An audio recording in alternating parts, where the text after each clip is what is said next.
Welcome back to the Fuel Your Legacy podcast. Each week, we expose the faulty foundational mindsets of the past and rebuild a newer, stronger foundation essential in creating your meaningful legacy.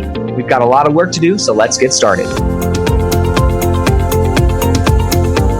As much as you like this podcast, I'm certain that you're going to love the book that I just released on Amazon, Fuel Your Legacy, The 9 Pillars to Build a Meaningful Legacy. I wrote this to share with you the experiences that I had while I was identifying my identity, how I began to create my meaningful legacy, and how you can create yours. You're going to find this book on Kindle, Amazon, and as always on my website, samknickerbocker.com. Welcome back to the Fuel Your Legacy show, and I'm super excited. I have a lot of times where I get offers for people to be on the podcast through various agencies, but very rarely do I have some of those agencies who are basically the background people of making people famous decide they want on as well. So when I got the opportunity, I jumped at it and said, hey, this is something that needs to happen. I'm grateful that you've chosen my platform to do that on.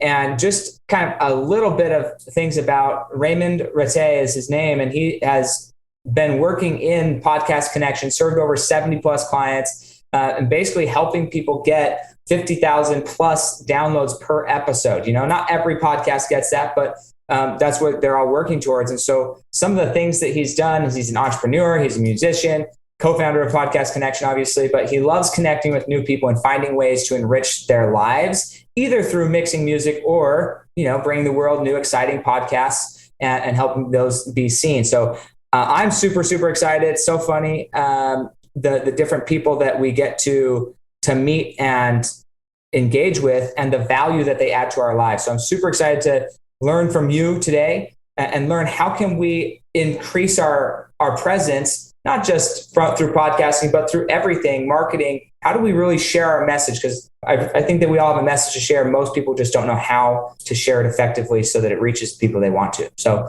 go for it, Raymond. Introduce yourself. Tell us a little bit about how you got to where you are, why you're doing what you're doing, and then let's jump in.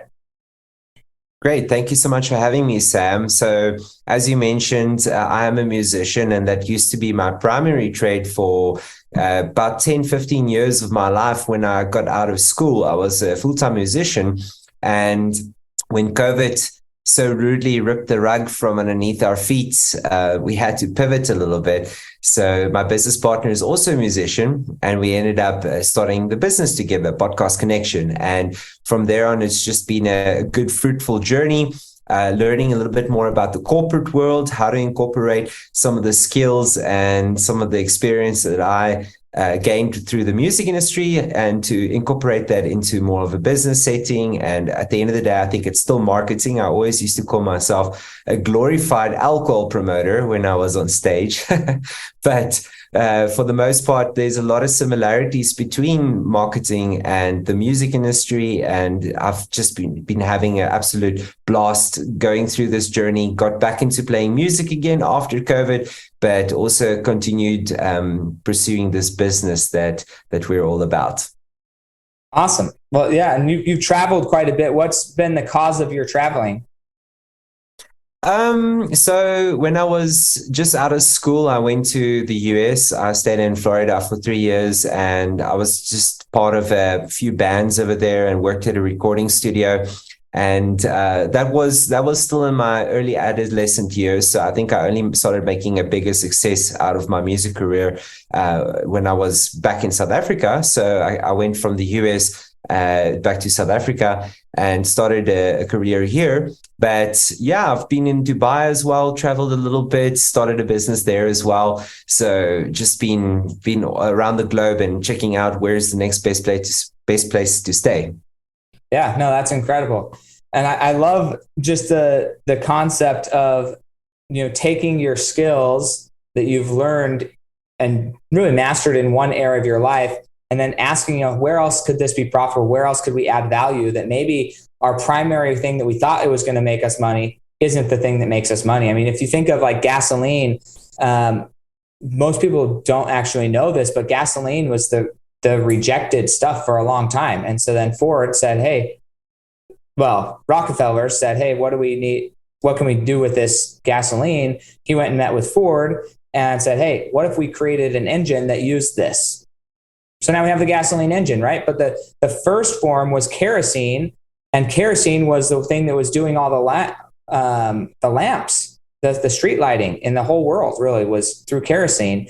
And then when electricity came in with Edison and JP Morgan, they came in and completely wiped out the lighting industry and changed how it was done. It went from gasoline to electric. I mean, we see this happening with cars right now. It changes what happens. And so then what Rockefeller did is, okay, well, if kerosene's off the table, what else needs petroleum?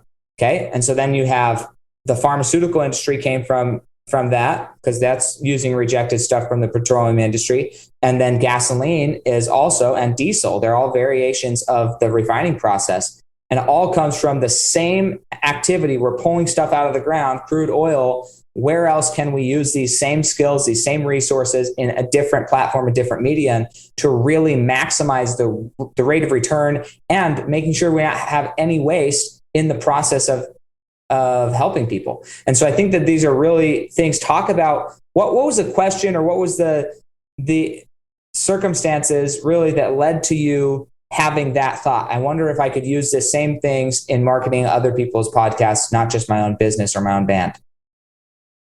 That's a great question. As you spoke of the industries, the industrial industry and everything evolving, it kind of got me thinking about how where we are today with media as it is. If you think about it, a few years ago, there were no podcasts. It was just radio. So I feel like everything is moving to on demand. When I was a kid, I used to go to a record store and buy a CD or an album, and now it's on my phone. And same thing with movies. Now that's also all on your phone. And it's crazy how we are moving into more and more revolutionary technology that's just changing the way that we're doing things. So podcasting is definitely, I would say, the on-demand medium for radio, which is the next step of evolution in technology that way.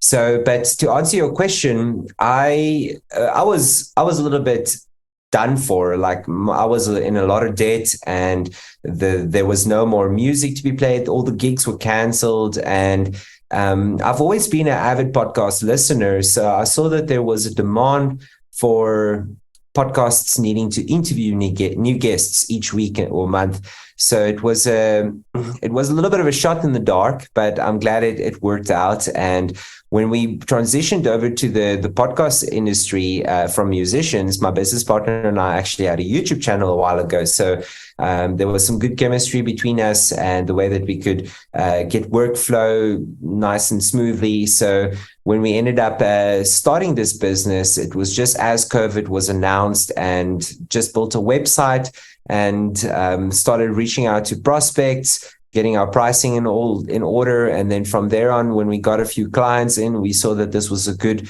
working model, and was initially first a side hustle, which we then from there on in turn turned into like more of a full-time hustle. So yeah, it's a weird journey how I got to being in this industry. But it's definitely, there's a lot of correlations between, as I mentioned, the entertainment business and the podcast business as well. Talk to me about how that must have felt. Like, you used a phrase that you kind of passed over, and I think that has a lot deeper meaning and is translucent across any situation. And oftentimes we think about in our lives, hearing the music, when you're really in the zone and you're thriving, it almost seems like you're in a freaking musical, because everything is going your way, everything's working. So this idea of hearing the music and having some juice left in you, having some music left in you, it's not just a musical term or for the musical industry. That's something that's kind of across the world, a meaningful phrase. And so when you say something, hey, there's no more music left to be played, talk to me about that phrase. That's such an important phrase. There's no more music left to be played.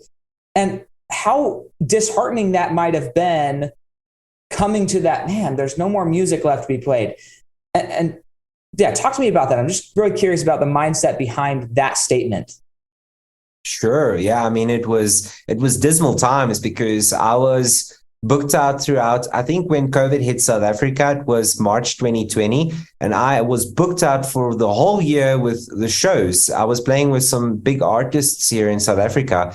And as soon as we got the news that all the shows have been canceled, and it's like your whole livelihood, like your income stream, your everything that you were planning to do the whole year was just gone. And you had to pivot from there. So I like that saying. I don't know who it was, but it's might have been Confucius, but in every crisis comes opportunity. So I think it was just so good to be able to see this opportunity and to be able to capitalize on a more digital and on-demand medium rather than the music industry at that stage that didn't have any fruit to bear anymore. So, but I mean, it was a lot of like thoughts of self-doubt you had to fight, and a little bit of depression, and there was some just big choices going through your head of what to do next. So yeah, I think the best thing in that situation is to double down and just continue doing something, even though if you can't see the fruits within 1 or 2 months time, you just keep on going at it and just be diligent. And yeah, I think that's what helped us achieve the success that we had, was the fact that we were kind of stranded a little bit, and then also we were able to just put our attention and focus on something else. So quick question, and then this is my assumption, right? If you're watching this on YouTube, then you know that you can see his guitar in the background.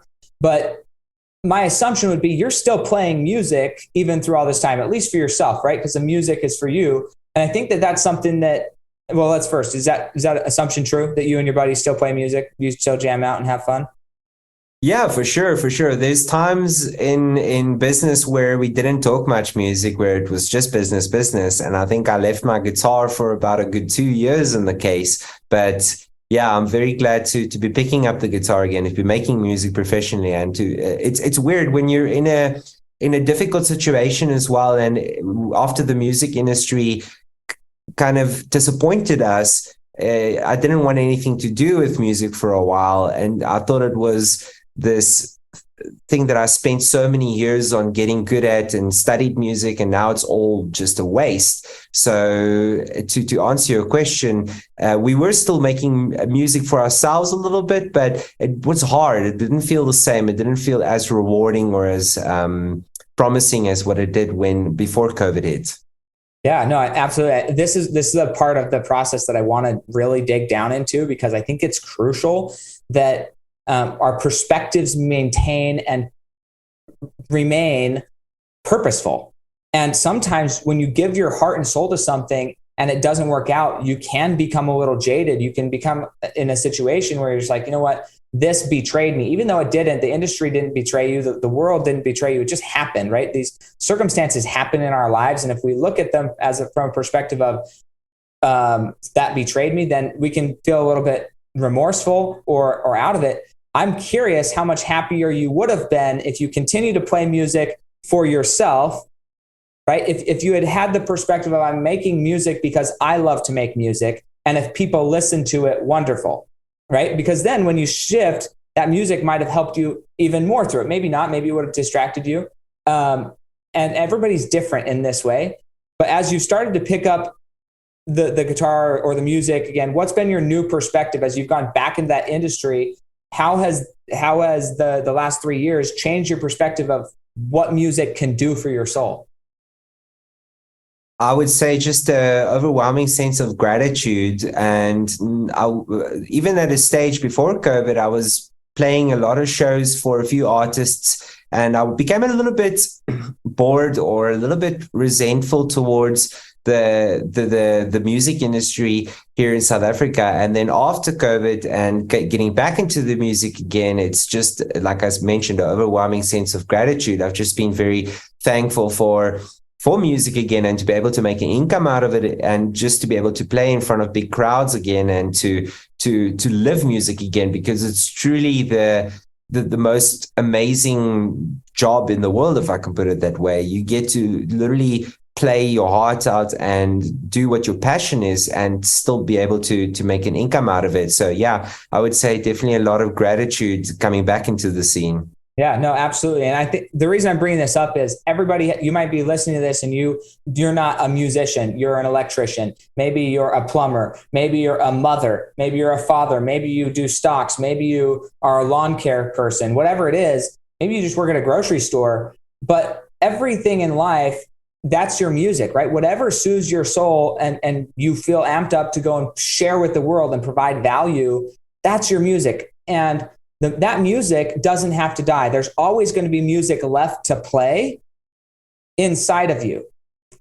There may not always be a consumer of the music you have to play in the way that you want to do it. And so this is what's really unique about what you did is you learned marketing, you learned editing, you learned all these other facets of sound, essentially, how to produce the best sound, how to market a sound, how to do these things, how to copyright a sound. All these things are important when you're a musician, but all of those skills are just as important in every other industry. The only difference is sound the widget, or is plumbing the widget, or is lawn care the widget. But the actual method of business, sometimes when we get jaded by one thing that we don't get to make sound the way we want to anymore, then people will get jaded and they'll throw the baby out with the bathwater. They'll say, oh no, I can't do that anymore. And then they reject it and then they're feeling empty. But as you transitioned and started helping other people master their sound using very similar skills, marketing their sound, how fulfilling has been to now say, hey, look, we've helped over almost 100 people and produced 50,000. I mean, did you ever have 50,000 people at your shows? Yeah, I've played a show about 2 weeks ago with about 50,000 people. Yeah, 2 weeks ago. Before COVID, though, were you regularly playing for 50, 100,000 people every week? Not that many people. I would say on average, we would have about 2,000 to 3,000 people at a show. But occasionally there's these big events where they've got a bunch of artists coming together and then we play in front of real big crowds. Yeah, which is awesome. But now your signature of how you edit somebody's podcast gets to go out and be heard by literally millions of people. And so what looked like, oh man, I don't get to share my sound with as many people, turned into I get to share my sound with millions of people because I learned how to do partnerships and produce somebody else and help my sound be heard through them. So it's just a fascinating thing that I hope everybody's thinking about when they're thinking about legacy and they're thinking about what are the questions I ask myself that drive meaning in my life. This a question I would be asking myself is how can I take my widget, the thing that I'm passionate about, and use that to bless other people's lives? If I'm thinking about myself, then I'm going to get upset when it doesn't work out. But if I start thinking about other people, one, there's so much more fulfillment in that. But two, you're also going to be able to have a much wider impact and actually leave a legacy that's meaningful. Whereas if you just do it for yourself, it's good. It's not saying it's bad, but it's not as full as a legacy for somebody else. You're 100% right. I think another skill that was transcended from the music industry into a more corporate environment, which I think is the podcast industry. We work with a lot of businesses and we do a lot of B2B kind of work, which I was never exposed to. But one skill that I learned from the music industry was just basically how to sell myself, because as a musician, you need to learn to sell yourself either to other people, other musicians or artists and such. So there is a whole range of skills that I was able to translate over into the more corporate or business world. Yeah. And I think more true than, I think it's true everywhere, but specifically when it comes to, the business, how much does the average album go for? Let's say you create 10 songs. How much is the average album?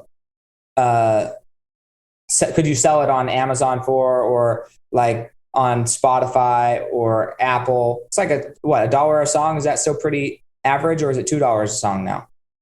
I think it goes for about, it obviously depends on the platform. And these days you get streams instead of people buying songs these days. But yeah, I would say roughly about $1 or $2 a song. Yeah. Right. So the crazy thing is, if you have let's say if you have 1,000 raving fans, okay, and you sell your product for $20, your whole album is $20, then that's $20,000, right?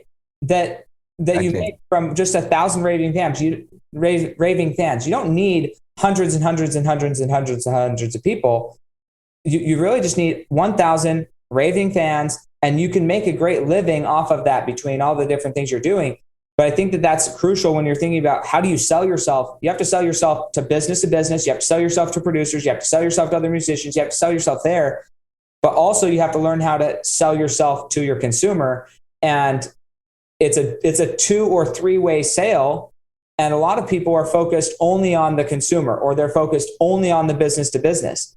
The best way to get a business to start offering your product is to sell the consumer on it. And so then the consumers are going to the business saying, hey, why don't you offer this product? I want this product. Where is it?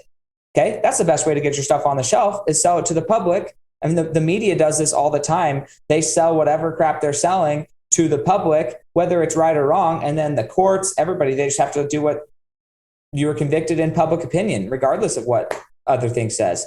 And so I think that that's a really crucial element of learning how to sell yourself.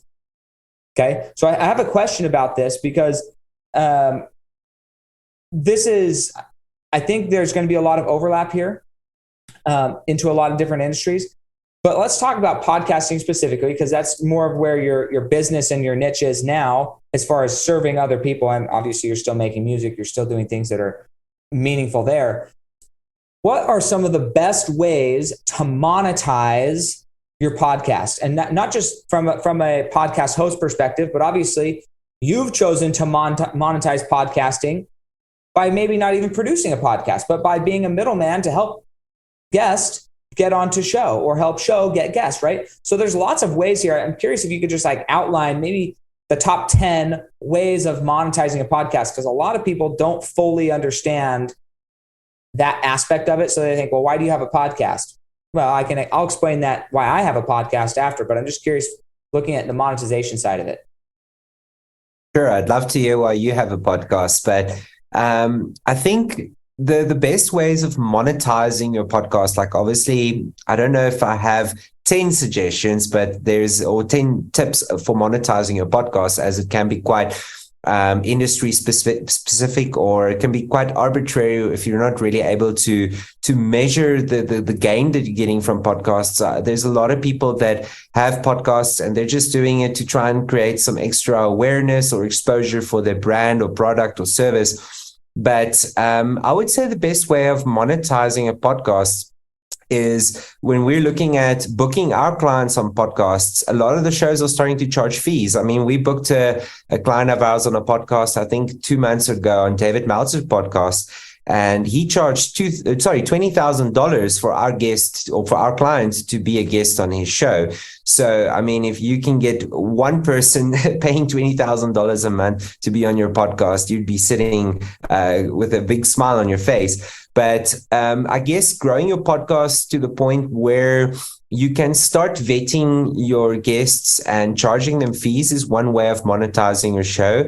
Another way is obviously running some ads on your podcast. But when you're running ads on the podcast, you obviously run the risk of maybe annoying your audience a little bit if you've got too many ads. Like, for instance, if you've got a pre, mid, and post roll ad, there's a lot of ads going on there. So, but at the same time, if you are promoting good products that's actually really useful to your audience or valuable to your audience, then that's obviously going to be in their benefit if they really are looking for some of the products or services that you are promoting on your podcast. So promoting something on your podcast, whether it be related or not, is definitely a good way of also monetizing your podcast.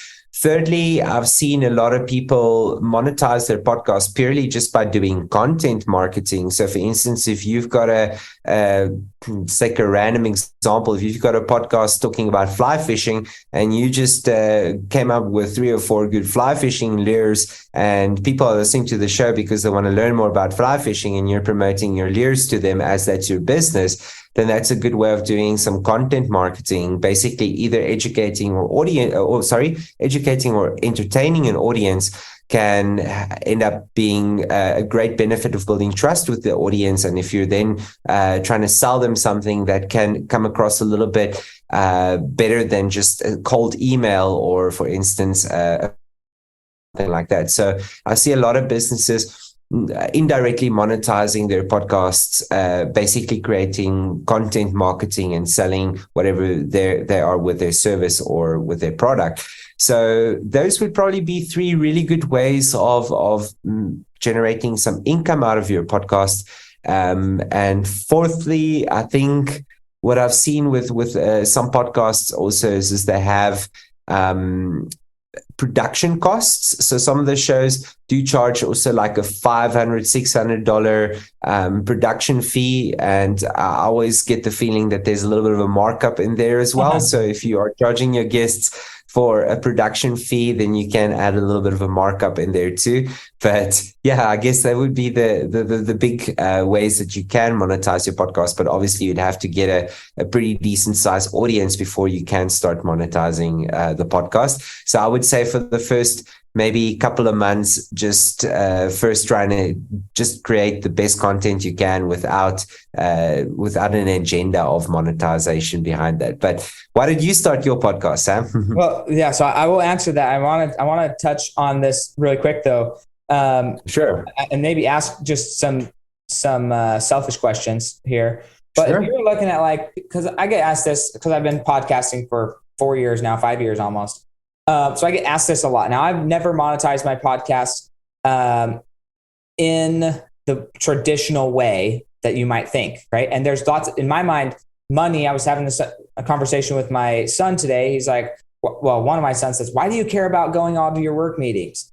I said, well, I'm not really going to work. I mean, I am going to work meetings, but I'm going because I'm going to serve people. I'm going to get better and serve people. And so then my other son was like, no, you go because you want money. And I was like, well, sort of like I get compensated for serving people, but I don't go into it serving people just to get money. I go into it because I want to add value. And then we had a very long value conversation, and that not all monetization is money, and we can maybe say that, but there's a lot of other values that are being offered outside of pure currency exchange. And so we've got to understand what are the benefits here. So that's why I want to dive into this just a little bit, and then I'll explain because it does apply to how and why I started my podcast. So if you were going to go towards like ads, let's say you just wanted to run ads, and I understand you're risking alienation. There's a lot of podcasts that didn't have ads when they started, and now I listen to them every day when they came out before. Now it's like I listen to every third or fourth one because I'm just tired of clicking through ads. So like, you know what? Not interested. Your information's great, but I'm too lazy to click skip the ads, and I'm not going to listen to them. So anyways, it's like that's me. I will listen. I'm a fair weather fan. If you start putting ads on your content, I'm probably not going to sit there and listen to it unless maybe I'm working out or something. But I like the Joe Rogan and a lot of them, they just do like ads of the first 7 minutes of their podcast, So it's just like, whatever, you skip to minute 7 and then you're good. But when they're mixing them in, that's obviously better for the ad person. They'd rather have a mixed in ad rather than one at the beginning or one at the end, so that you can charge more for a mixed in ad. And if you're good at reading ads, then obviously better. But what's like an ideal download per episode before you even can start even thinking about using an ad type monetization method in your podcast? I think that's a little bit out of my depth, being not really a successful podcaster and having monetized the podcast yet. Okay. But I would say some of the podcasts that we've seen that have started running ads, they probably get close to, I think, 2,000-3,000 downloads per episode. So once they're getting to that point, then they can obviously either promote their podcast to businesses and say, hey, we're looking for somebody to run an ad on our podcast. Are you guys interested in running an ad? So I guess it all just depends on who is advertising on your podcast, because even if it's just really niche, like once again, if we take the fishing or fly fishing podcast, for example, if you got a bunch of fishermen, if you've only got 100 downloads per episode and you know that these people are all fishermen, and you promoting something fishing related to that podcast, and you go to a business and say, well, I've got a very narrow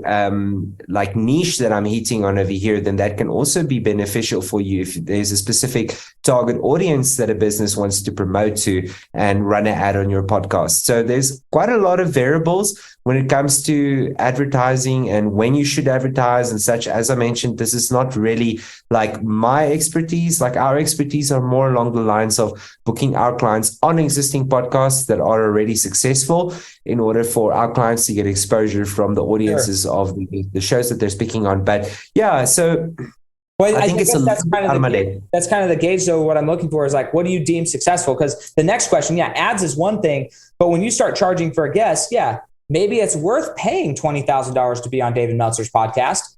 And I'm not because he is, but not because he's not providing enough value to make that worth it, but you have to determine, am I going to bring enough value to his audience that I'm going to get a return on my $20,000, right? You're not just going to drop $20,000 just to have $20,000. So you can say, I paid $20,000 to get on podcast. No, there's got to be a reason for you to make that decision. And so what I'm wondering because you're the middleman, right? You're the broker essentially of this podcast. Hey, Sam, I think you should go be on David Meltzer's podcast. It's going to cost you 20 grand. Here's why I think that you would be a good fit. And David, here's why. So if we're talking about that type of negotiation, because when you start charging, even if it's 100, 200, 300, 400, people are looking for their money back. They aren't just getting on a podcast for the hell of it. They want something in return.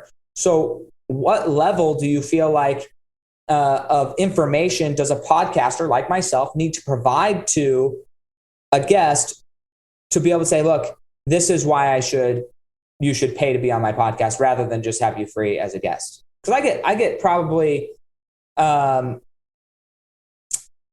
probably get 5 to 10 requests a week for people to be on the podcast. And I can't say, I guess I could say yes to all of them, but I don't have time for that, right? That's not my full-time income. I do this on the side.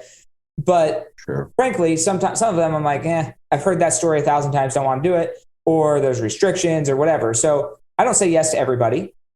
When I find somebody like yourself that's interesting and I really am interested in learning more about something, then I will say, hey, I want to know more. And I want you to share that with my audience, because I get a lot of people who listen to my podcast who want to start a podcast and like, well, how do I go about starting it? So that's why I said I want you on. But that's a really long everything. So let's join the question. What type of information does a podcaster need to offer up to somebody like yourself to determine whether or not you'd recommend somebody paying to be on somebody's podcast? What are the metrics?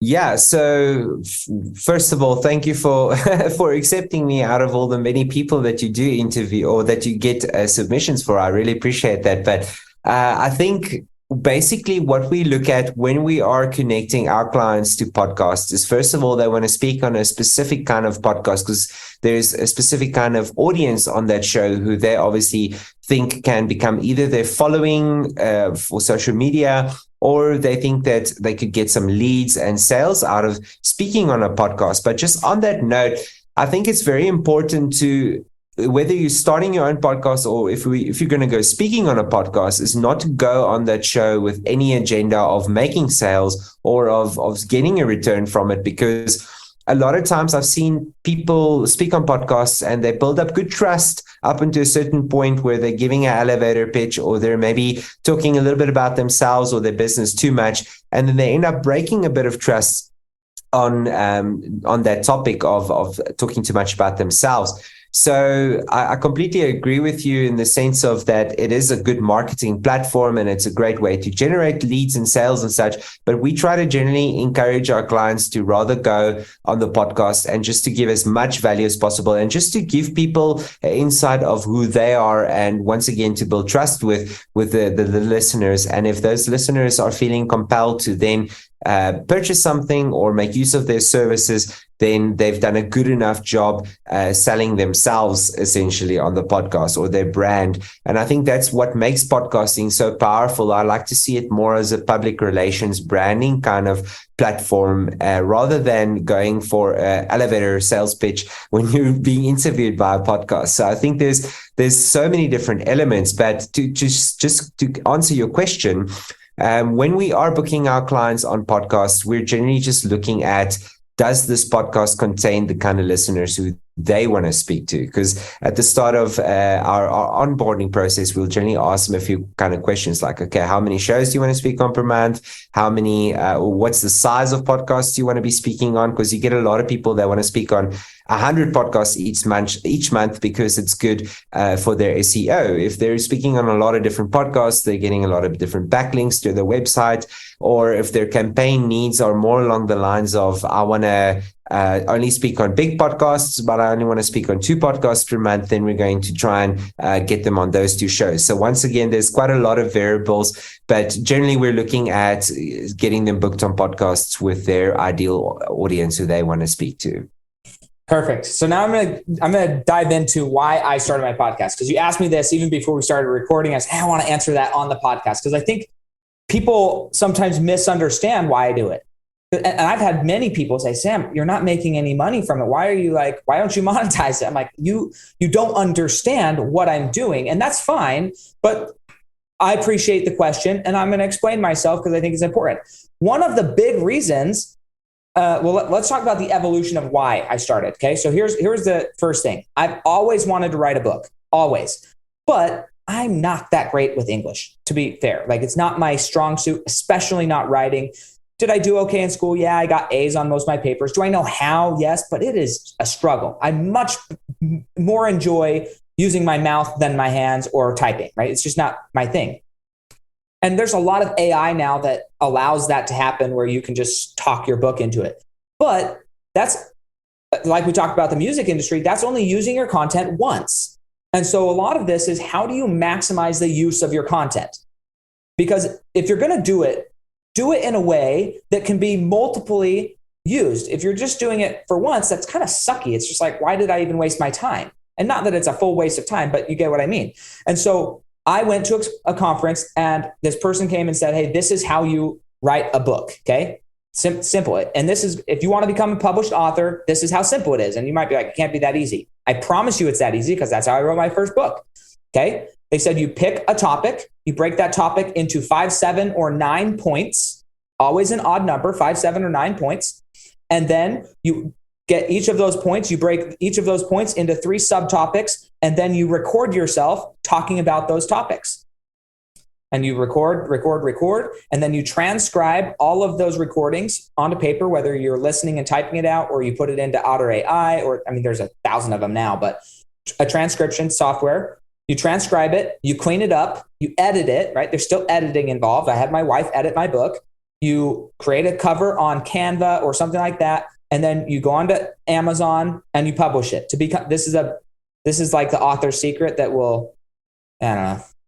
I blow it up because I think it's funny. And anybody who doesn't know, they should know it. Okay. To become an Amazon bestseller, okay, to understand the game, it's a financial game. All that is required is in any given week, you have to have your book be purchased more than anybody else's book in that category. So if you are a home living or a personal development or a carpet weaving, whatever, you could become an Amazon bestseller salesman of a carpet weaving book, right? Because you're going to talk about business, but you're going to talk about it all in the context of carpet weaving. And so you get it put in the carpet weaving section rather than the business section. And then how many carpet weaving books are there out there?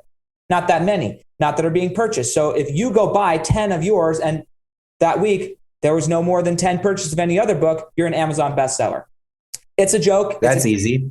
It's stupid easy. Okay. So anyways, sorry to blow up everybody who has an Amazon bestseller like myself, and it means nothing, but that's okay.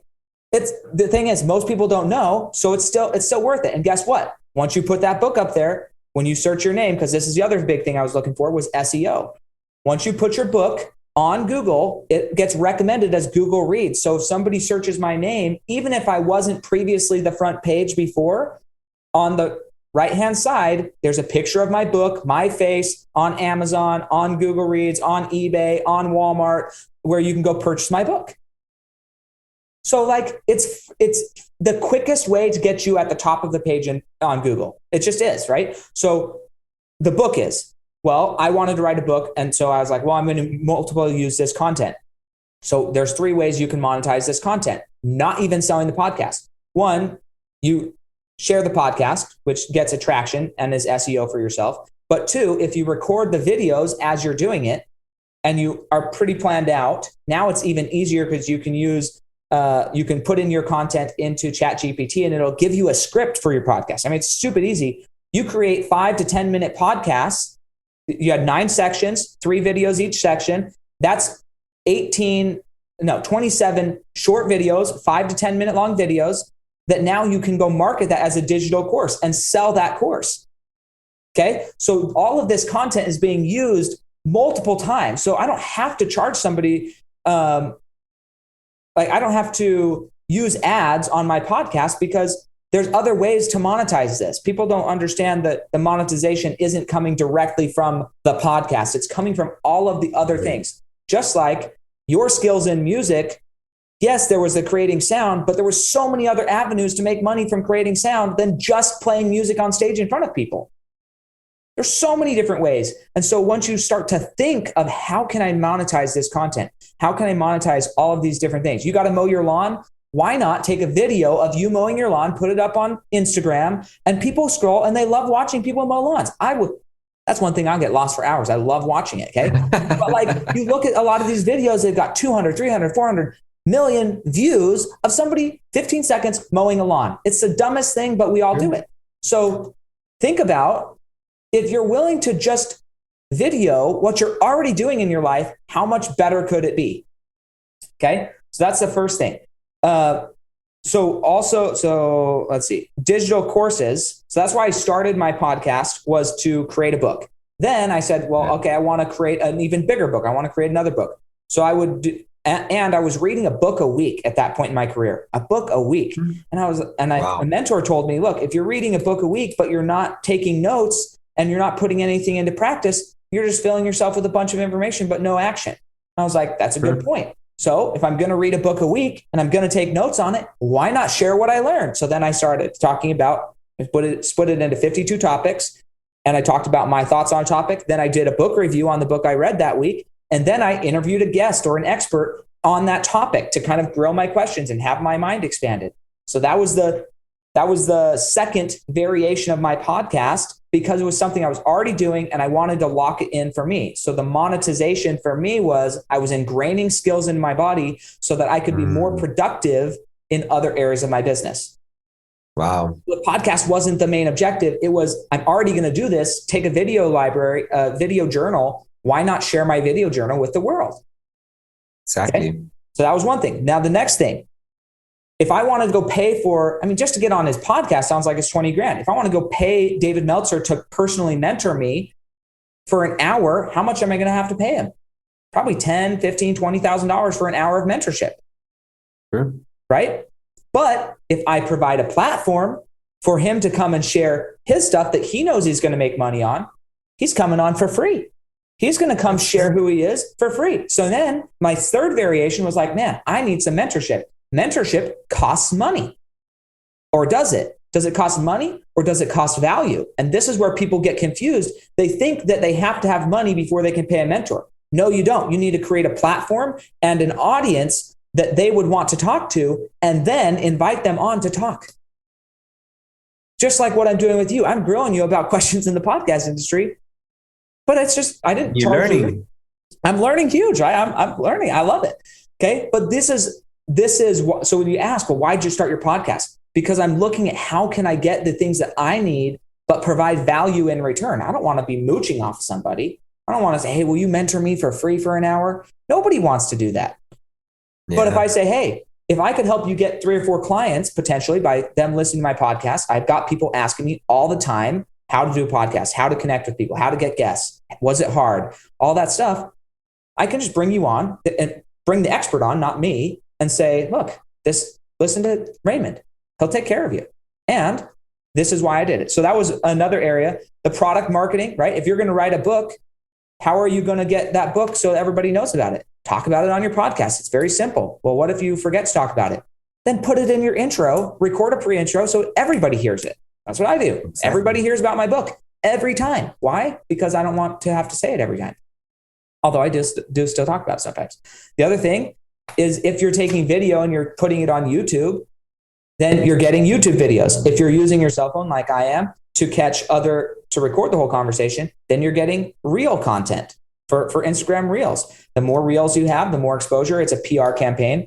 Okay. All of this stuff is going into monetization of a podcast that has nothing to do with you receiving money. But if you're receiving an hour of somebody's mentorship, what would that cost? If I'm doing one podcast a week, that's 52 podcasts. I'm getting mentored by 52 professionals in their career, that most of those people have things that are way more like their skills about life and their thought processes are translucent across all industries. So I'm still growing. I'm getting the value of mentorship from business owners, successful business owners. Let's just say each person would charge me $5,000 per person. 5,000 times 50. Okay, you guys following this? That's a lot. That's like $60,000 worth of value. Well, 5 times 5, what's 25? 250,000? Yeah. It's $250,000 worth of value. That's how I'm monetizing my podcast. That's $250,000 that I didn't have to pay. I mean, I still pay to produce my podcast, which costs me money, but that's a smidgen, right? The markup you were talking about.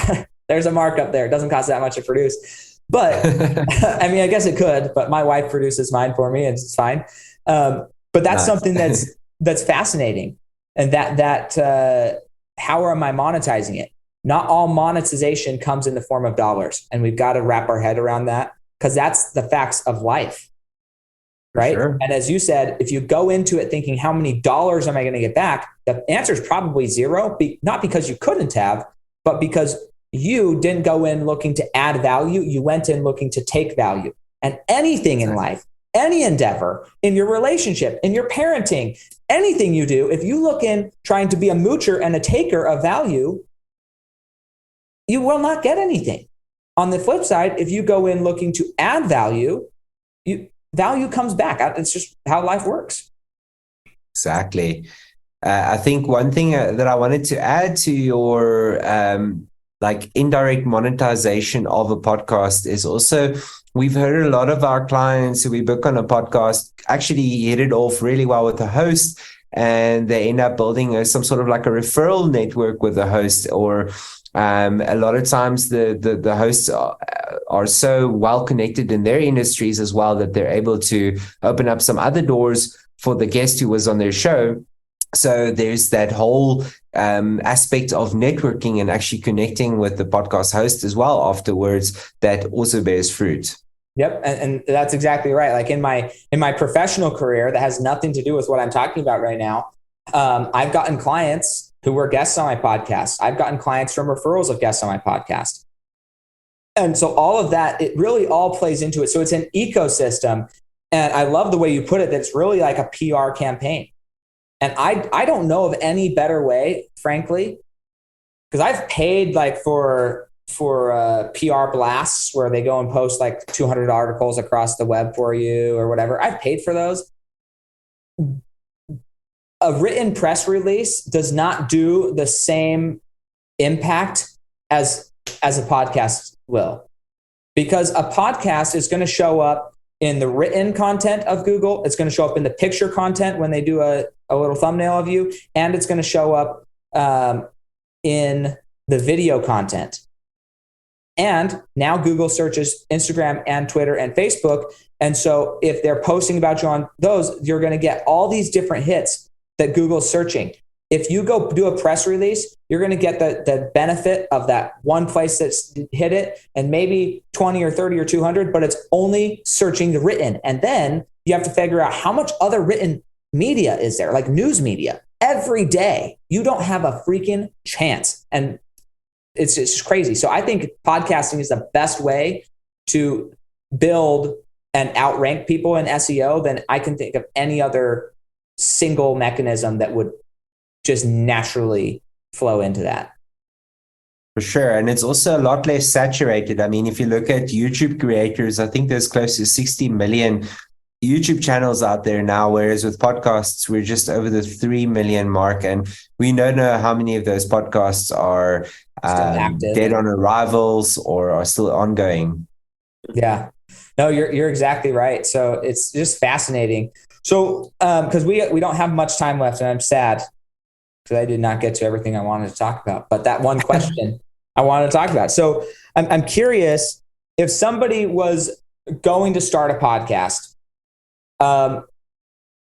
and you see, and I don't know how much of this you know, but you're a producer, so you know the sound side of it.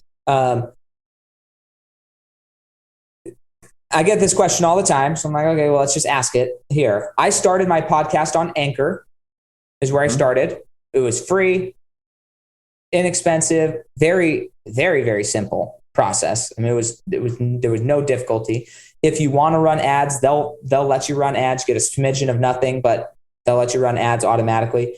But there's tons of different platforms to host a podcast. And so this is the thing that they're like, oh, if there's too much indecision, give me like 3, like low budget, mid budget, high budget. Where are people hosting their podcasts at?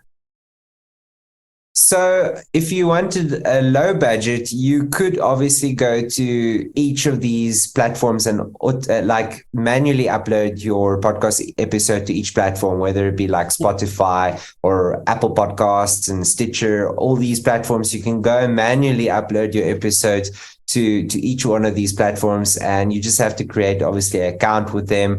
And that's like probably the cheapest way of doing things. Most of the people that we know and we work with use Buzzsprout. So Buzzsprout is quite a good service to basically only upload one file then onto Buzzsprout, and then they distribute it from there on to all the other platforms. That's Buzzsprout, Buzz Sprout. That's correct. Yeah. So they're pretty good. And then as you mentioned, I think Anchor also has a way of distributing the episodes to other platforms as well. If I think it was Anchor. Anchor's contract is sucky because it owns your content and it owns your podcast. So, ouch. Yeah, it's like long term, it's not as good. Okay. That's one of the reasons I switched. I use Spreaker, SP. Okay. Right now, Spreaker is nice because it APIs into all the different places. So that's easy. One upload. Also, it connects with Headliner. Headliner is another app that automatically takes sections of your podcast without you doing much effort for it, and markets it. It automatically uploads it to YouTube. It automatically does a lot of those things. So that's beneficial. And then Libsyn is another one that I've heard of. I tried Libsyn and it was way too confusing for me. It was like not simple. And I was like, I don't like this. As a one-man band, basically, it's too complicated. But that was just me. I think that Lisbon is a little bit more geared towards people who are running RSS feeds and those kind of things, where you've got to then make sure that your RSS feed is on other platforms as such. So I haven't used Lisbon as much, but I know that is also one of the platforms that a lot of people are using. Yeah. And then last question here. If we were going to have like a game plan, well, no, we don't have time for that. I'm already late for the next one. So here's the last question. If somebody wanted to reach out to you and ask all the questions themselves, because we ran out of time and I want to respect your time, where would they go to get a hold of you? Because I have people who want this. They want to get a hold of somebody who can help them. And I just say, oh, this is what worked for me, but I don't have a course for it. So where would they go?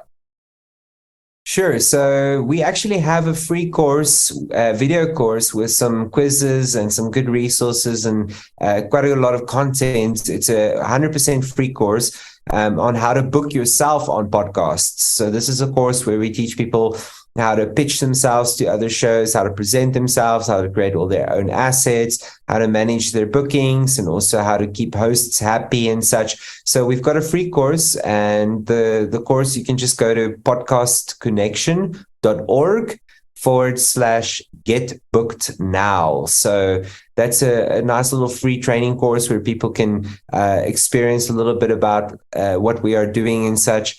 And then you can also check out my LinkedIn. Just search me, Raymond Rattey, Rattey, and give me a connect over there on LinkedIn. It's always good to grow my following and to connect with some new people. So yeah, I would say those would be the two good options where people can find me. Awesome. We should have all of that in the show notes. So that's nice and convenient for everybody here involved. But hey, thank you so much, Raymond. It's been awesome. Thanks for asking that question. Nobody asked me, so I'm glad I got to answer it today. for all the listeners, and hopefully they gain something from it. For sure. Thanks for having me, Sam.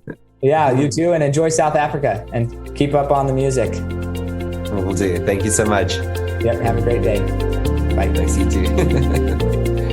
Thanks for joining us. If what you heard today resonates with you, please like, comment, and share on social media. Tag me. And if you do give me a shout out, I'll give you a shout out on the next episode. Thanks to all of those who've left a review. It helps spread the message of what it takes to build a legacy that lasts. And we'll catch you next time on Fuel Your Legacy.